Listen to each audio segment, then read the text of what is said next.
Hello, Mark. Hello, all good? Yeah, you're here. I mean, we're in the same studio. It doesn't happen very often, but we're in the same studio. I'm very excited about meeting Georgia Bell in the flesh today. I've been a big fan since she burst onto our consciousness as a kind of collective athletics presenting team at the beginning of Olympic year, because that's when she was in the World Indoors in Glasgow. And I think I might have told you this story. Kirsty Walk, as in the great journalist, Newsnight presenter, texted me and said, "I'm staying with my friends in Scotland because their daughter's racing in the World Indoors." Because her dad is a political journalist. Yeah, he was at Channel 5, I think, for many years. And so they were good colleagues and friends. And of course, she had a fantastic championships, but that was her on her return to the sport. And of course, you're always intrigued then when people have missing years in their CV. What was going on? And we later found out she'd quit the sport. And so I love the fact that she's come back and that she's been able to get to the very top of the game.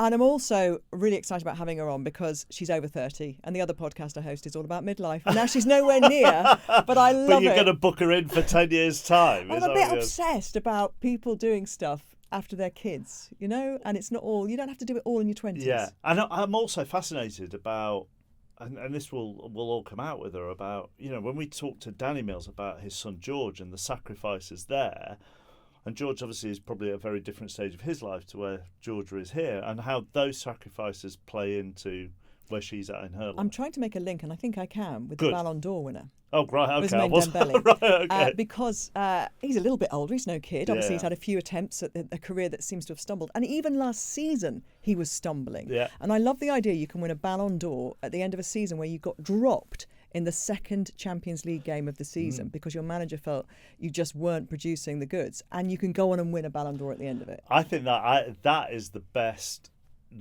bit about it, actually, is not an obvious winner, not an obvious candidate, and someone who, as you say, has come back from being dropped. And I mean, he's a bit further down the list, but just to see Scott McTominay in the top 20, and he finished 18th after everything he had to put up with towards the end of his Manchester United career, and see how he has been rejuvenated as well. It's all about redemption. Well, I quite like that, because for many, many, many, even Rodri winning it last year and not being, being in a position which doesn't always garner the headlines and is not the showbiz position, but just being recognised. And for years and years and years, it was only ever going to be one of two men that was going to win it, both of whom were incredible talents and incredible players in Ronaldo and Messi. But that doesn't mask the fact that there are others performing to a very high standard just in different positions who aren't garnering the headlines. So I quite like that. It was never a massive... I was not moaning. I was talking about this. I know. I was talking about this the other day. I don't really remember it being that big a thing when we were growing up. No. The Ballon d'Or, even though it was still there and people were winning it, and Michel Platini and so on and so forth. But I don't remember. It is very hard to win it if you don't win the Champions League, though, isn't it? Yeah. It would appear. There's a very strong corporate link to who runs the awards and who hosts them. And we should, before we get into our guest today, we should just also give a nod to what is going to happen at the end of this week, and that is a Rugby World Cup final at Twickenham with 82,000 tickets sold, the record number of tickets sold for any World Cup, record number of eyeballs, 3.3 million peak at the weekend watching the semi-final. So whatever happens on Saturday, and England will hope it's victory for them, it's been an enormous success, and the crowds that have gone there have absolutely loved it. So they were hoping it was going to be their game-changing moment, women's rugby. It feels like it might be. And also the final is a fascinating final, and I suppose what will be really interesting will be to see how Canada react to the crowd, to this massive crowd, the partisan England crowd, obviously. They dumped New Zealand out, which on the one hand you wouldn't have expected, but given their world ranking, they were two in the world. They are two in the world.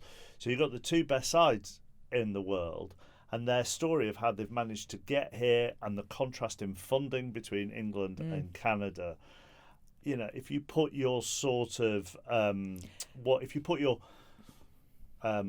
home favouritism leanings to one side, it'd be a great story if Canada won it. Yeah, I mean, it's interesting because there's been a lot made of them crowdfunding. But yesterday I received a message, I'm not going to say who it was from, asking if they could speak to whoever produces the rugby at the BBC, and they were from Rugby Canada, wanting to set the record straight on this. I think they feel the narrative has been that they've not done a good job by their women, because this crowdfunding story keeps coming up.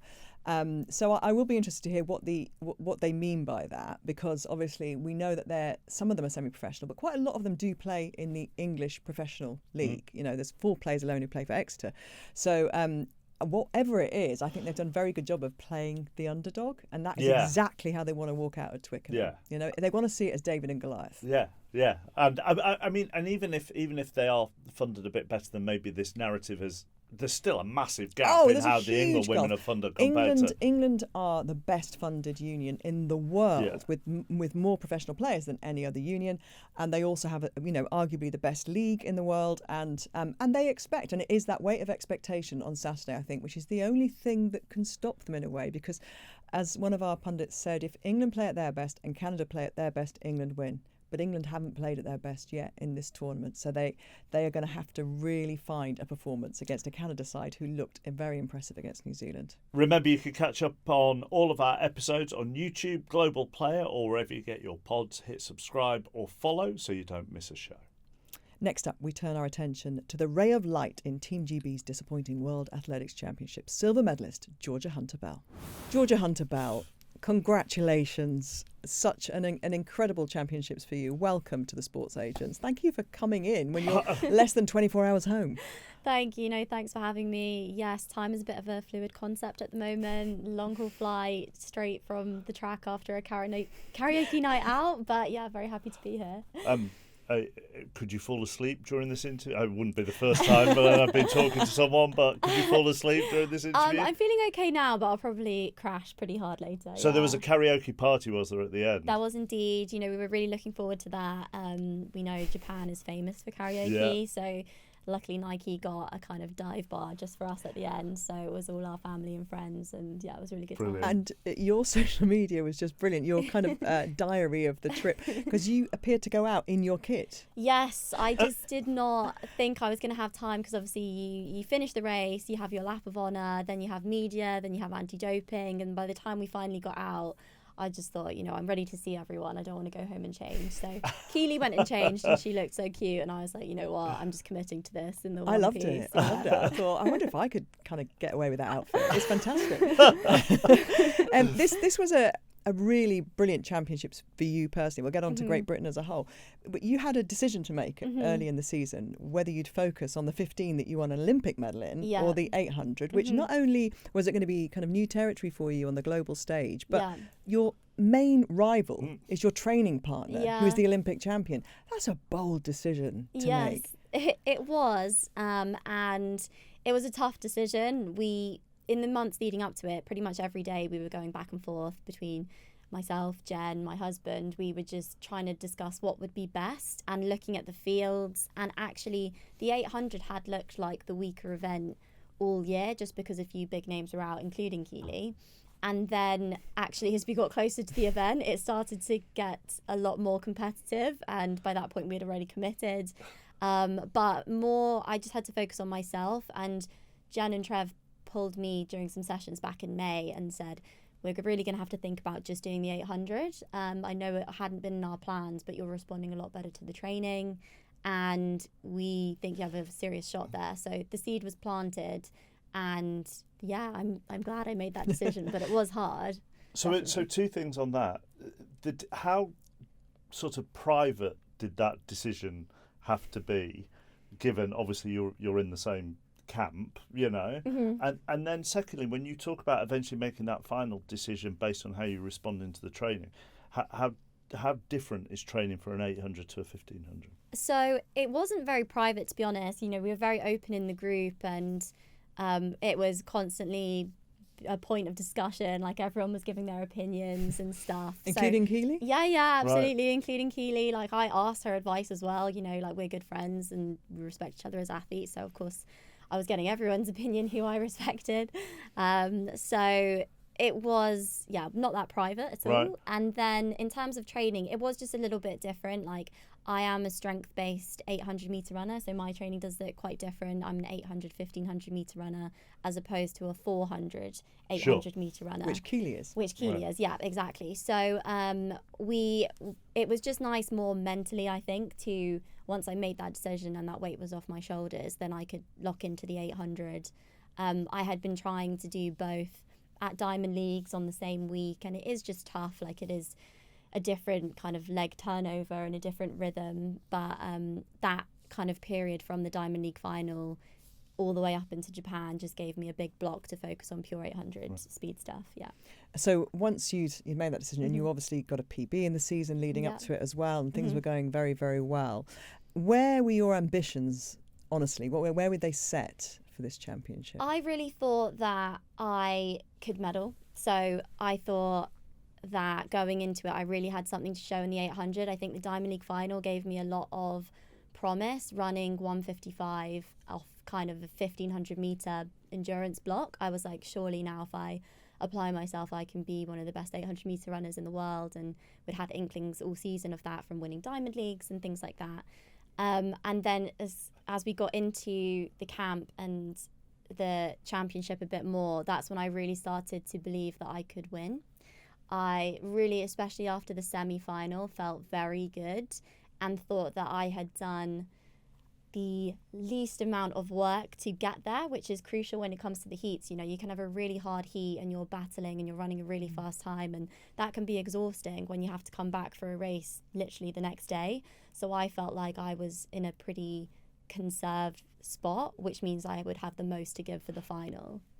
Can I just go back to something you said there, which is, I thought that if I applied myself, I might have it. And now, you know, I use the phrase apply yourself quite a lot with my daughter at the moment, trying to get her to up her work for her A-levels. Yeah. What do you mean as an elite athlete by apply yourself? Because I would imagine, given the sacrifices that you have to make for your sport, you apply yourself every single day. Of course, yeah. I mean, it goes without saying, the training, that's just straight discipline. You do it, 3 times a day.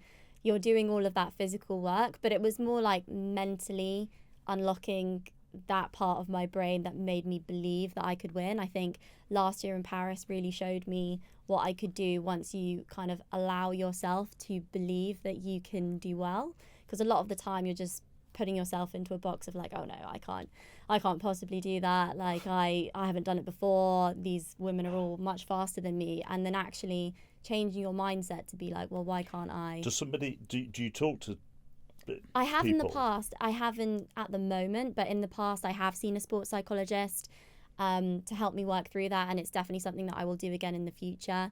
This season I haven't, but I have found this season a lot tougher mentally than last year. Last year, being a complete underdog, going into the championships knowing I was in really the shape of my life, but at the same time no one was really paying any attention to me, is like the dream position in my opinion. I kept saying she's going to get a medal. She's going to get a medal. And I was sat near your dad with your family, at the Olympics, well, our studio was, and watching them watch you in that final was just a joy. Aww, that's so nice to hear. I mean, I feel like if you were rooting for me, like, it was a fun race to watch because I left it late. But like that position, I just felt like last year every time I raced was a free hit, no pressure, and it was just improving. And then this year has been kind of interesting because there's now expectation, and I've had a few bad races where I've put myself out there and it's gone wrong, particularly with European indoors, where I was the dead set favourite and just completely messed it up and came fourth and missed the medals altogether. So once that seed of doubt gets planted, it can really spread. The other thing, which is really interesting, is the dynamic in your training group, right? So your confidence in thinking, I could win this. You've got the Olympic champion in the race. She is also your teammate, and you've said she's your friend. But you also maybe were privy to the knowledge that she told us afterwards that we all know she's had an injury and she's only had a couple of races.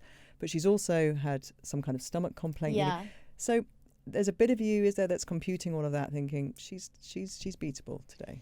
Yeah, I do think it's, everyone has to have a really great day to win. So even the best people, if they're having a slightly off day, they and someone else is having an amazing day, that can change the dynamics, and you see how small the margins are. So definitely those kind of things. I think more for me, I was just took the keys off training. So when we were training together, there were reps that like I was winning where usually maybe Keely would win, so that just kind of helped me start that whole belief process of, okay, maybe I can do this, and that's a very good indication, because not everyone trains with the Olympic champion. Yeah, exactly. yeah. So I'm that kind of beyond, kind of Keely as a person. Just more for me, I was like, okay, well, this is the level of what the best in the world is, and I'm mixing it here.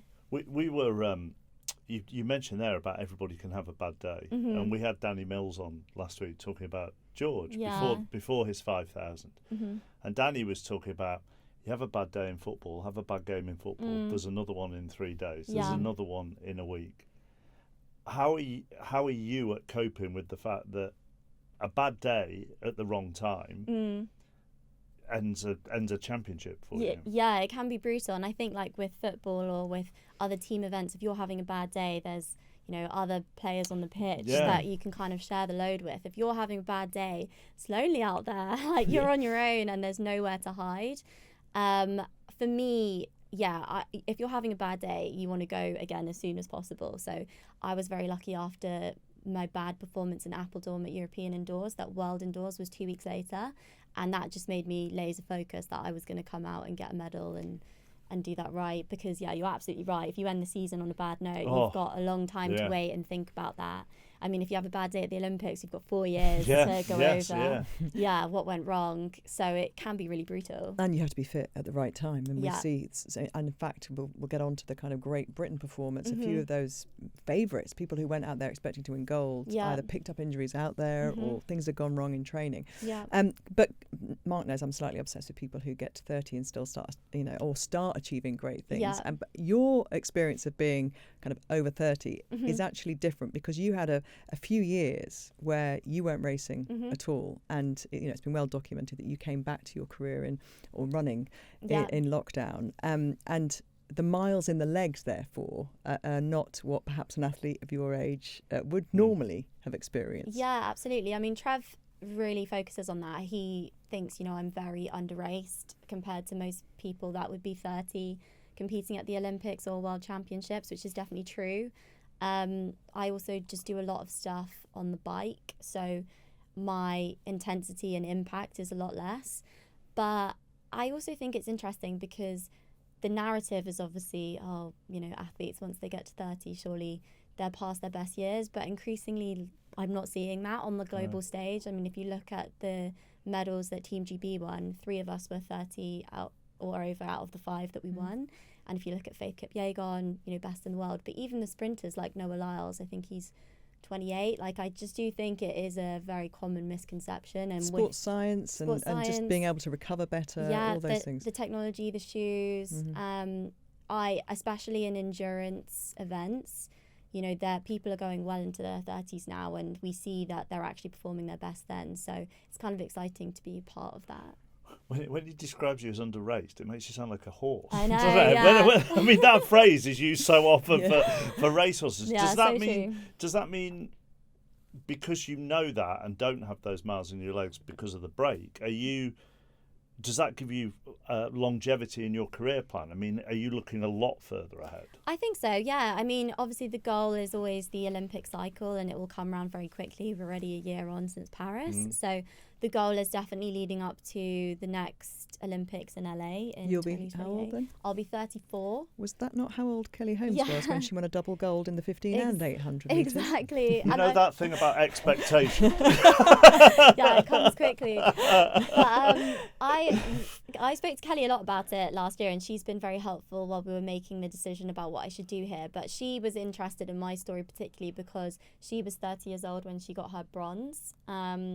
And then she went on to do the double Olympic gold at 34. So she, was like you're on exactly the right track. Like, don't let anyone put you off or anything like that, and you can see that you're improving. So that was really nice to get that feedback from her. And for anybody who doesn't know why you stopped, part of that was injury that was just getting you down. Yeah. As a young, because you were an English schools champion, Yeah, so it wasn't like you just did a park run and went, oh gosh, I'm quite good. I know. I feel like sometimes maybe people read the papers and think, oh, she went from couch to 5K to Olympic level, and it's not quite that. I was like the English schools champion, British University champion, like, so had all this promise, went over to the US on a full track scholarship and just never ran faster than I did in the UK. Lots of stress fractures, lots of injury, and then I just graduated at 23, and it was just kind of, I thought if I haven't made it by now, then I never will, so I just need to quit and get a proper job. And I had really mentally checked out of running as well. I had completely lost like any joy for it, and so I just thought, that's it, I'm never gonna run on a track again. I'm fascinated by what the American college system does to people. You know, you see so many young golfers, for example, making their debut at 18, 19. I'm thinking, how the hell are they doing this in a major? They must be. And then you find out, they're already in the college system and they're used to it, and this, that, and the other. Yeah. Was it a very unforgiving environment for an athlete? It's a tough one, because on the one hand, it is amazing. It is literally the American dream. Like, you are going to these gorgeous universities. The facilities are like nothing you've ever seen. You're being flown on like the university planes to championships, to sold out stadiums. I remember the thing It never happened when I played for Hull University and we went away to Liverpool. National Express? No, if that, really. Literally. I remember the thing that won me over on my recruiting trip is you would come to the locker room after training, and by the time you came back in the afternoon, your washing had all been done. Oh my gosh. You are kidding me. No, seriously. Gosh. And so it's just the way you were looked after in some ways is unbelievable. But then you are a business deal, and that's what's tough. So it's like, okay, you're with us for 2 years. We need you to race cross country, indoor, outdoor, as much as possible. And so it's kind of like when you would be in the UK, if you had a bit of an injury or the start of something, they would say, we're not going to race. Yeah. But out there, it's like, we kind of need you to race. And that's how people do get into these bad situations of running and getting injured, sadly. And so the love has gone. You've started work. What were you actually doing to kind of keep fit? Because you can't just let your lungs, heart, muscles, everything just, go to pot. I mean, I did. I did for a year. I needed a complete mental break, I think. And so I was living in San Francisco, and literally, I don't think I might have gone for a run a couple of months later, but it was not competitive. I just really took that time. And then after about a year, I was like, you know what, I am actually missing running. So I just got back into easy runs. And then I took up cycling in lockdown, which lots of people did. And I just started to really enjoy that. And when the proper lockdown hit, where you actually couldn't do anything, that's when I started to get really fit, because what else was I going to do on the weekends? So I would be like going for running half marathons. I would be jumping on Zwift. I would be doing long cycles on my own, just anything to like get out of the house. And then before I knew it, the fitness had actually come back really quickly, which I thought was quite interesting. All those years of just running as a kid, it kind of was almost like muscle memory. And then that's when I reached out to Trev again, who was my coach originally before I left. And what did his wife Jenny say when she found out he'd had a chat with you? She said, that ship has sailed. Why would we work with Georgia again? Did she? Yeah. Did she? Which me and Trev were laughing about that when we were in the karaoke bar the other day. I was just like, thank God you decided to wear the trousers. Ignore your wife. Because usually Jen does wear the trousers. So it was like he put his foot down and said, you know what, I just have a feeling. So very lucky that happened. Did everything else though fit in with your life? And again, I go back to the Danny Mills interview from last week of the sheer discipline that's required of not far eating virtually the same thing every day at the same time, and everything that comes with being that professional elite athlete. Was all of that easy to get back into? It was after I had taken a break. I mean, the hardest thing for me was I was working a full-time job in tech sales for 7 years. So I only quit my job last April to see how far I could go with running. So the last couple of years of that were pure discipline. There was not any hour of the day where the sales going? Sales were going good. I mean, that's the thing. The job was like, if you didn't hit your quota every month, you'd get fired. So it was like an intense job. Yeah. It's tech sales. It's ruthless. So you had that on one hand, and then you had trying to hit your times on the other hand. Yeah. But then also everything that goes with like the stupid stuff like batch cooking and Tupperware and making sure you can't just pop out to. Maybe given my own lifestyle, you can't just pop out to Greg's for a sausage roll, can you? No. You had to just be really disciplined, and I kind of knew that I was going to have to go all in because I was just obviously exhausted, waking up super early to train before work, after work. And presumably didn't have much more of a life besides your husband. No, I didn't really. Like the weekends I would be training, and everyone just kind of... Because running was going well, everyone was very supportive, and my husband's pretty healthy as well, so he was very much part of, the whole training himself too. So that made it easier. We had our kind of communities within that. But it wasn't a surprise to me that when I quit my job last year that I had a big increase in my performance, because it was like I was finally able to absorb all of the training that I was doing. Well, the rest is missing from that agenda, isn't it? And that is the thing as well. And the psychological rest. Yeah. And like seeing physios in the middle of the day, which I obviously would have never been able to do, going on the altitude camps, just all of these things could finally, have their effects. And it just goes to show how much of a difference it makes going all in. So I guess the area that I've touched on a couple of times, but we've not really got into, is the overall result from Team GB, which has been much documented actually. I was quite interested that the World Athletics Championships has been at a strange time of the day here. So I think it wasn't until towards the end that people started really kind of noticing that it was on, and obviously we're looking forward to your race in particular. But the fact that the medal tally and no goals is the lowest since 2003 Paris has really grasped the attention over the last couple of days, hasn't it? Yeah, definitely. How did it feel within the team? I think it was tough out there because we had some big names that got injured. Like, it was really gutting to see what happened to Molly and to Josh. And so there were kind of these performances that you were pretty confident about, then suddenly they weren't even going to be able to be competitive. So that was tough, and we were getting a bit further into the championships, and it just felt really strange because Team GB is like last year in Paris. It was every day, it was so exciting, and we had so many great performances to report on. So it was, we could feel it in camp, but we knew we still had some good races to come. And obviously, I think the main headline was just to not get a gold is tough. But does everybody's swept along at the Olympics, and it's not then just what you do in athletics. It's what the swimmers have done or what's happening in canoeing or whatever, and you just get completely swept along. Yeah, it doesn't work in the reverse, does it? I mean, because you're so individual. I mean, you're individual in your race. Yeah.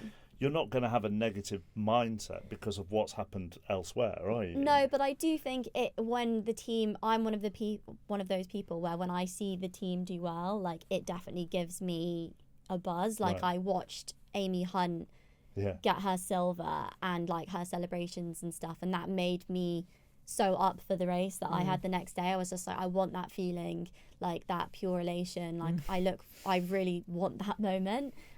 So I do think, the positivity does spread. But yeah, it's I think the other thing is about athletics, and it is a truly global sport. I think 46 countries won medals at these championships.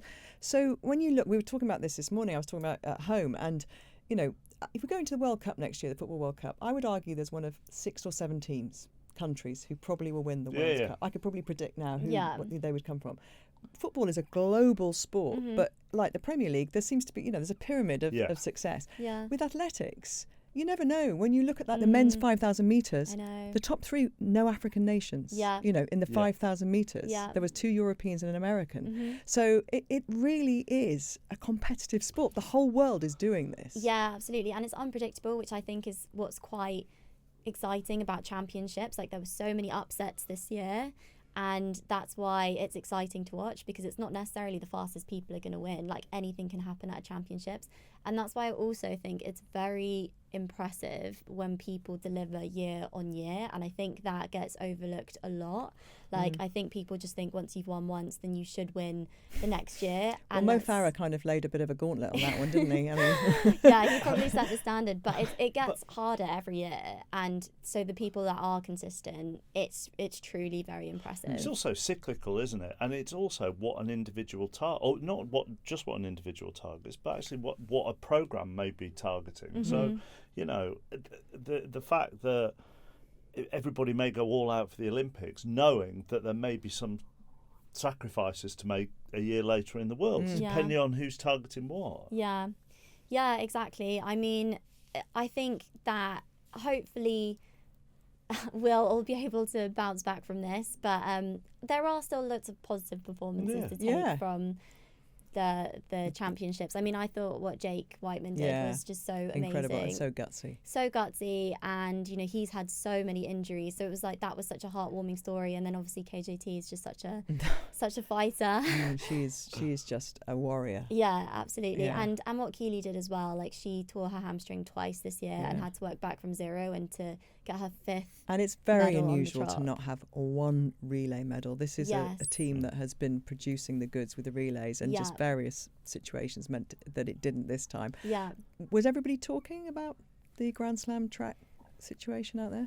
People weren't necessarily out here, but we have in general. I mean, lots of the athletes that we race against, you know, were also involved in Grand Slam, so it definitely has been a topic of conversation. I myself did the Philadelphia event, which was the last one, so I got to experience it a little bit, and yeah, it's an interesting one. That Are you where are you at with it? Are you in communication with them? Do you know what's going to happen? Are you all right after everything that's gone on? Or I mean, I think I'm not angry or anything like that. Like, I enjoyed the event, and I really respect. When I heard about the idea, I thought it was a fantastic idea, especially having a good double like I have across the 815. I thought it was kind of made for someone like me.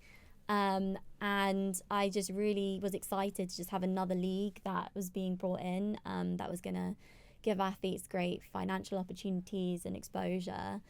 And so I think the overall feeling when I speak to athletes is more just like disappointment. Yes. And it's not anger, it's just like we're kind of hoping it all does work out. Are you at the owed? same time. Yeah, I'm owed some money. I think everyone I've spoken to is owed money. I don't believe anyone has been paid that I've spoken to personally, but we're just hoping it works out. Like, we really don't want it to fail, so we're just, you know, hoping we get some good news whenever that might be. But yeah, not holding my breath at the same time. Well, thank you for coming in, especially, you know, however long it is after you got off a plane, and congratulations. Thank you so much. Thank you very much. And best of luck for the next few years ahead. You. I mean, no pressure. No but pressure. Obviously, we've mentioned Kelly Holmes. Yeah. All right, I thought you meant to get in 10 years' time, come back on your midpoint podcast. That's what I thought you were going to go with. No, I was thinking in 3 years' time. You know, the double. Is it the double going to be on the agenda? Yeah, potentially. But also next year is an exciting year for athletics, because we've got the Commonwealth Games in Glasgow and we've got the European Championships in Birmingham. So there's 2 big home opportunities. Yeah. Would you have to choose, do you think, which one you go for?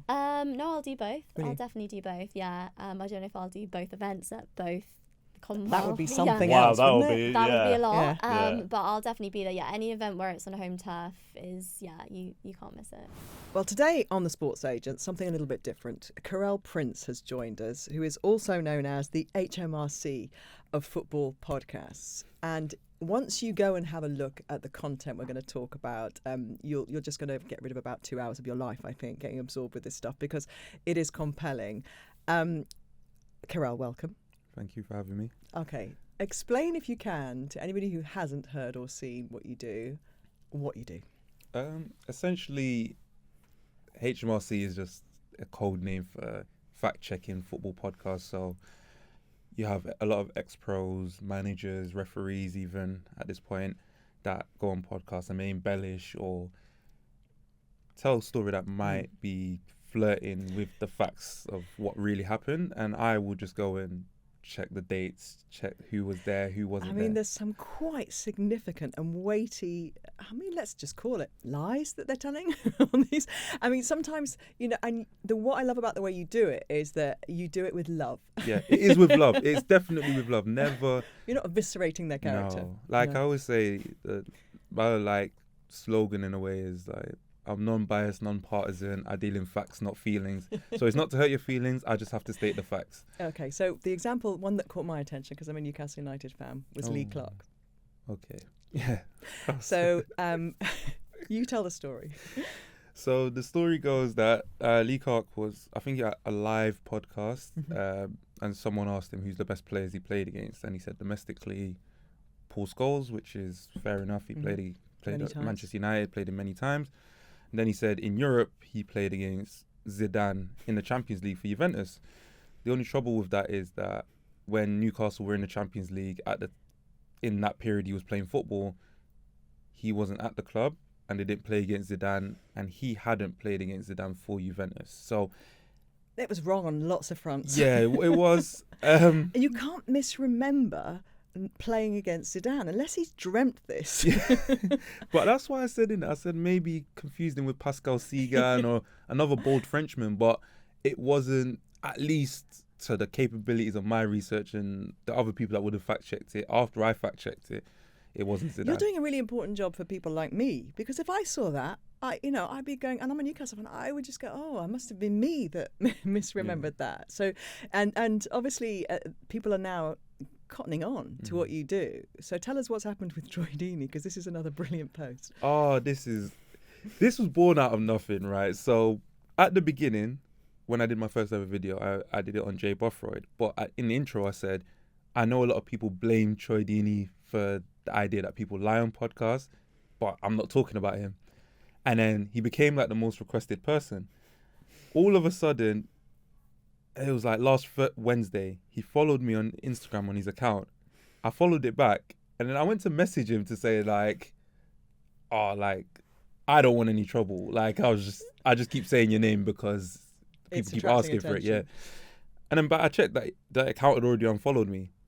So then I tweeted about it and made a video saying that I think that was his way of like leaving the black SUV outside of my door to let me know that he's watching. Then he went on TalkSport and spoke about it, and it just... And then presumably you got a lot more followers after that, after he talked about it on TalkSport. Yeah, well, more followers, more demand, and yeah. Who do people really want you to have a look at?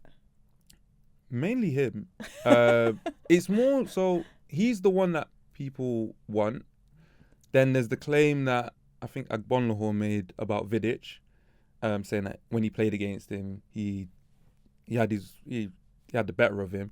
So they want me to check that. I've already done that once with Gary Taylor-Fletcher, where I watched 2 full Blackpool versus Manchester United games. I can't watch that many Aston Villa and United games, but Troy Deeney's he's the main one that everyone wants. There was another a BBC colleague, Ashley Williams, who misremembered playing against Liverpool. Yeah, that one was bad. Yeah, so Ashley said that he injured Coutinho for the rest of the season from January. But then the trouble with that is that was the year Gerrard, for Liverpool fans, unfortunately slipped. For me, fortunately slipped. Coutinho scored a big goal at the end of that season, so he can't have been out for the rest of the season. And they didn't beat Liverpool that year. It's easy to I don't hold everyone to like the one thing they misremember. It's just when the story as a whole has a significant impact on the season, or has a significant impact on somebody's career. Exactly. So because changing details, you don't realise how that can change a whole story. Then it course corrects history. Why do you think footballers are misremembering so much? So some of it, I will say, it could be genuine mistakes. That they've played a lot of games, they might forget some things.